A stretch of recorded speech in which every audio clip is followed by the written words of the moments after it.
adduunka aynu ku noolahay sida loo kala magac weyn yahay ayaa loo kala maal badan yahay. kubadda cagtu waxay noqotay il dhaqaale oo muhiim ah, waana sababta ay dhalinyartu uga dhigteen doorashadooda koowaad.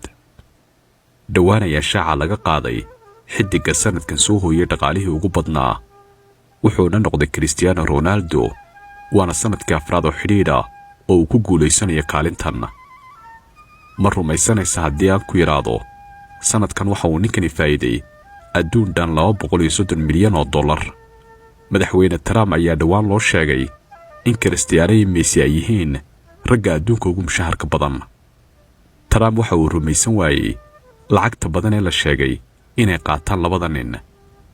wuxuuna yidhi sidee macquul ku tahay raggan kubadda cagga ee eryada inay helaan qiimo lacageed oo intaa la eg.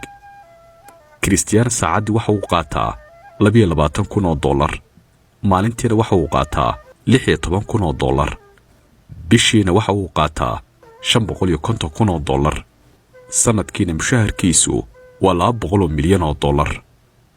waana sababta aad u aragto Cristiano oo ilmeynaya kolka uu guulaysto ama laga qaado koobka. waa ninay lacaga fara badan ku maqan yihiin.